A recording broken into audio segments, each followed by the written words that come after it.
Hi hello నమస్తే, నేను కృష్ణాంజనేయులు. ఆంధ్రప్రదేశ్ రాజధాని అమరావతి. ఇది ఒక ప్రపంచ ప్రఖ్యాతి కాంచినటువంటి నగరంగా తీర్చిదిద్దాలనేటువంటిది ఆంధ్రప్రదేశ్ ప్రభుత్వం యొక్క లక్ష్యం.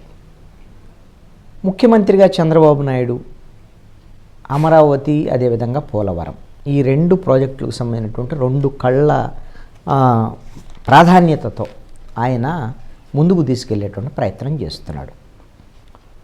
వాస్తవంలో అమరావతి డెవలప్మెంట్కు సంబంధించి ఇప్పటికిప్పుడుగా ముందుకెళ్ళాలి అని అంటే అత్యవసరంగా కావలసినటువంటి నిధుల కోసం ఈ రోజున ప్రపంచ బ్యాంకు తలుపు తట్టింది ఆంధ్రప్రదేశ్ ప్రభుత్వం. ముఖ్యమంత్రి చంద్రబాబు నాయుడు విజ్ఞప్తి మేరకు ప్రపంచ బ్యాంకుకు సంబంధించినటువంటి ప్రతినిధులు అమరావతికి రావటం, ముఖ్యమంత్రి చంద్రబాబు నాయుడుతోనూ సిఆర్డిఏ అధికారులతోనూ వాళ్ళు సమావేశమయ్యారు.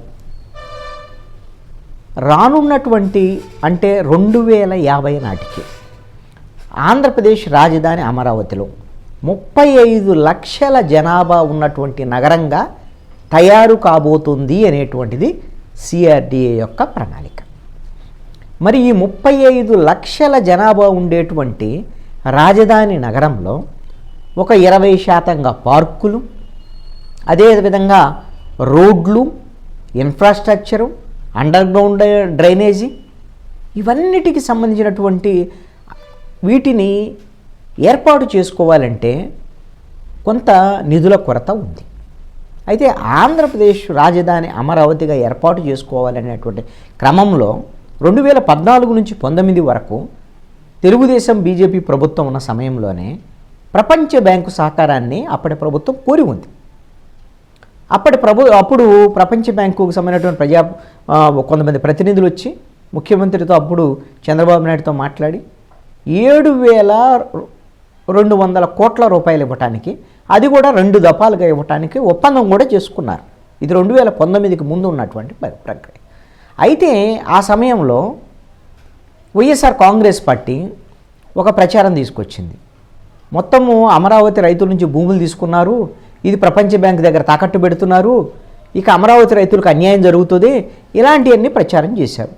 ఈ నేపథ్యంలో కొంతమంది రైతులు కూడా ప్రపంచ బ్యాంకు అప్పుడు లేఖలు రాశారు.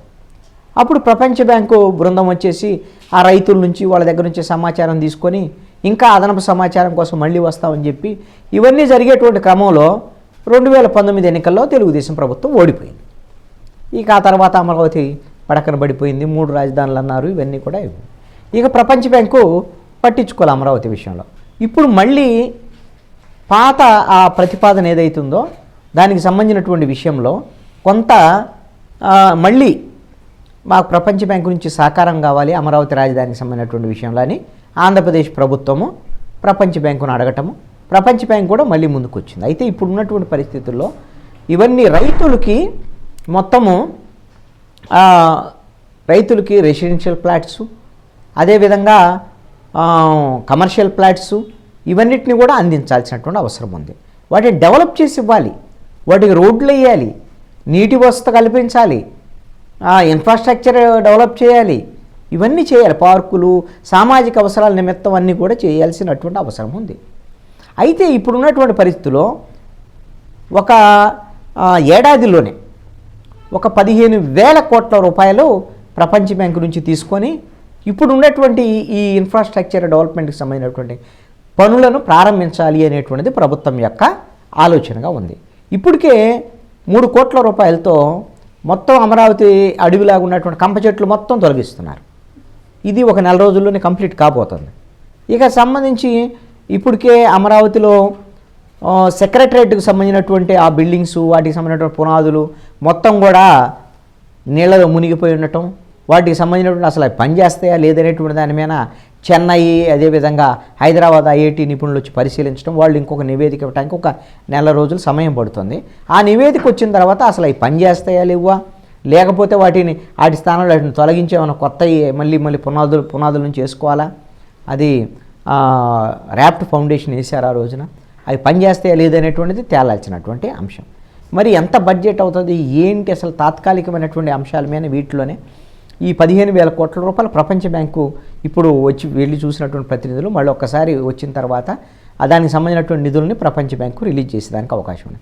మీరు గమనిస్తే ఈ 15,000 కోట్లు మొన్న కేంద్ర బడ్జెట్లో నిర్మలా సీతారామన్ చెప్పారు కదా, ఉన్నత సంస్థల ద్వారాగా అమరావతి డెవలప్మెంట్కి అవసరమైన కొన్ని నిధులను మేము అందించేటువంటి ప్రయత్నం చేస్తామని. నాకు తెలిసి ఇప్పుడు ఈ వచ్చేటువంటి 15,000 కోట్ల రూపాయలు ప్రపంచ బ్యాంకు నుంచి కేంద్ర ప్రభుత్వము షూరిటీ మేరకు వచ్చేటువంటి నిధుల కిందే అని నేను అనుకుంటున్నాను. ఇంకా వేరే నిధులు ఏం లేవు ఇప్పుడున్నటువంటి పరిస్థితుల్లో. మరి 15,000 కోట్లు ఈ 20,000 కోట్లు 30,000 కోట్లతో ఏమవుతుంది అమరావతి?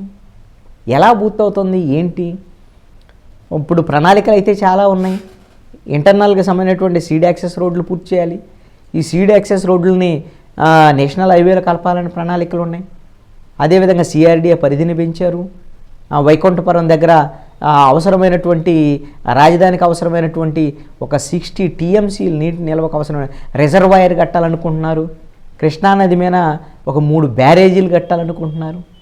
ఇవన్నీ కూడా కొన్ని కేంద్ర నిధులు వస్తే రావచ్చాము. ఎంత మేరకు ఇవి?